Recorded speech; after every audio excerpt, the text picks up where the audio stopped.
Auxiliary fan motor o radiator motor ang isa sa mga top reason kung bakit nag-o-overheat ang mga front wheel drive na kotse.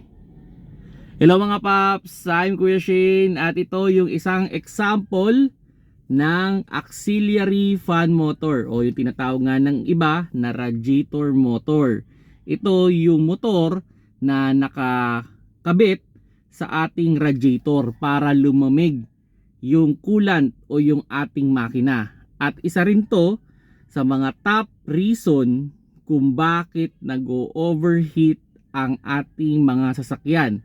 Lalo na yung mga front wheel drive o yung mga digasolina.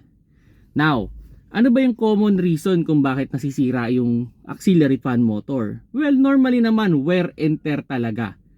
So, depende sa kotse, pero based on my own experience, yung mga private use na more on highway driving, kaya naman tumagal nito up to 100,000 kilometers. Pero, dun sa mga babad sa traffic o mga city driving, yung iba bumibigay nito around 80,000 kilometers. Pero yung iba nga mas maaga pa, iba mga 50,000, 60,000, lalo na yung mga mahilig tumambay sa kotse na nakahinto.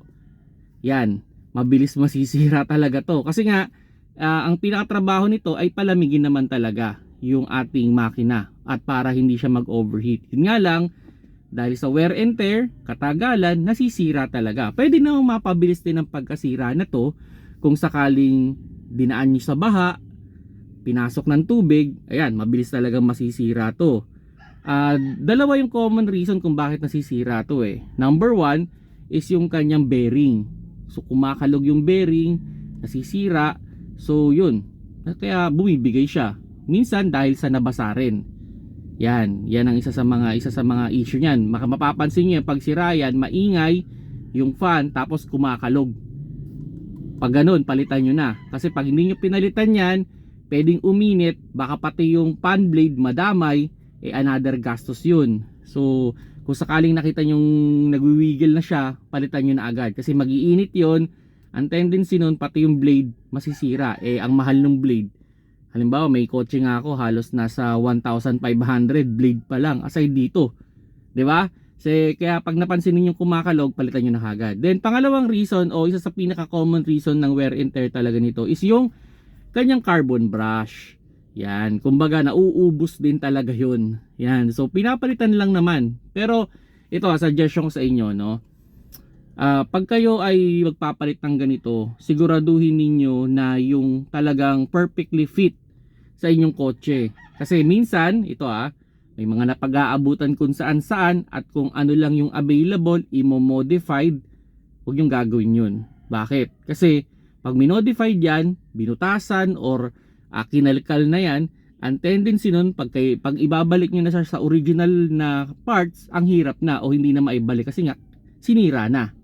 So, pag kayo ay talaga masisiraan ito, as much as possible, kung ano yung itsura or original na itsura, o hanggat maaari nga sana, no? Sa totoo lang, ang pinakamaganda nito ay yung original. So, bakit original? Yung original kasi nito, may kamahalan, yes, no? Halimbawa, sa Toyota Vios ngayon, based dun sa aking natanong, halos nasa 12,000 na daw. Aray ko. 12,000 na daw yung ganito nila. And ito replacement. Actually replacement lang to. Nasa 1,000 plus. So nag-research naman ako. Nagtanong-tanong ako doon sa mga nagkabit ito. Okay naman daw yung performance. Pero ito iba pa rin yung performance nung original. Kasi sa experience ko naman, mas mabilis yung takbo ng original. Kasi ito pag yung mga peke, gaya nito, pero ito ano lang, dinadala ko lang to in case lang din na mag-overheat tayo sa daan. At least meron akong kagad na pagpalit, 'di ba? May pampalit na kagad ako.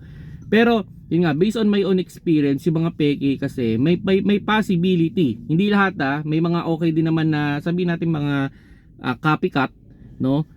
Pero may mga ang original kasi iba rin talaga yung nagiging lamig ng aircon. May kinalaman din to sa lamig ng aircon. Pag malakas to, maganda ang lamig ng inyong aircon. So lalo na yan pag halimbawa nasa traffic, stop and go, mainit na mainit ang panahon, yung mga hindi original, nako, mapapansin ninyo yan, ang pangit nung lamig ng aircon.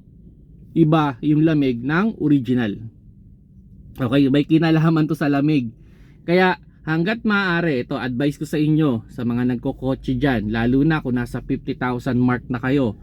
Okay, kung kaya ng budget ninyo, bumili na kayo ng ganito sa kasa. Tapos itabi nyo lang sa kotse ninyo, para anytime na masiraan kayo, meron kayo kagad ng pamalit. Kumbaga, mekaniko na lang ang kailangan ninyo. Magpa-service na lang kayo. Saglit lang nila to ginagawa. Minsan 1 oras, 30 minutes, tapos na nila to eh.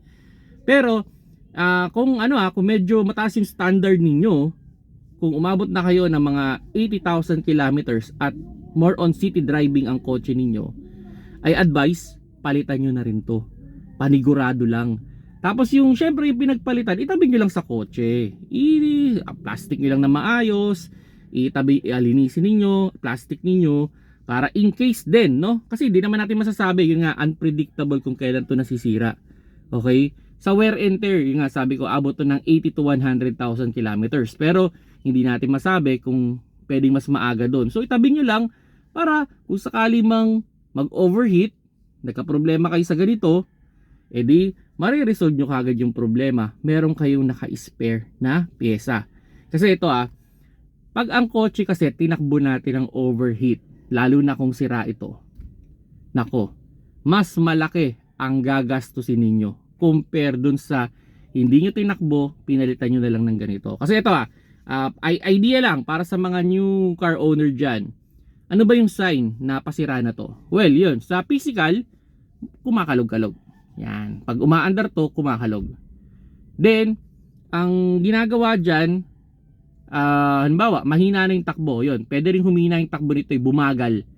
So, sa pagbagal kasi niyan, pwedeng yung lamig ng inyong aircon, mahina rin. Pangit yung lamig.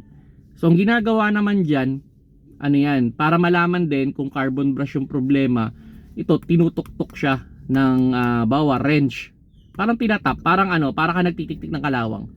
Ganunin mo siya. Pag bumilis yung takbo, yun, possible, carbon brush. May mga nagtanong sa akin, pwede bang palitan ng carbon brush? Technically po pwede, pero hindi na recommended. Kasi, pag nakita na yung, yung copper, yung dinadaanan ng carbon brush ay manipis na rin, hindi na applicable. Better na palitan nyo na lang. So, yun mga paps, no? Sana sa mga gustong reliable yung kotse nila, yun, kung may budget kayo, 80 to 100,000 kilometers pag umabot kayo dyan, palitan nyo na to. At sa mga medyo may alam naman sa pagre-repair ng kotse, may gamit naman kayo sa kotse ninyo, aralin nyo paano magtanggal nito, magkabit nito, bumili na kayo ng ganito. Para kung saan man kayo masiraan, mapapalitan nyo kagad. Hindi kayo mag-o-overheat, di ba? So sa mga nanonood dyan, ano yung experience niyo sa auxiliary fan motor? Comment down below nyo naman. At kailan ba nasira yung auxiliary fan motor ninyo?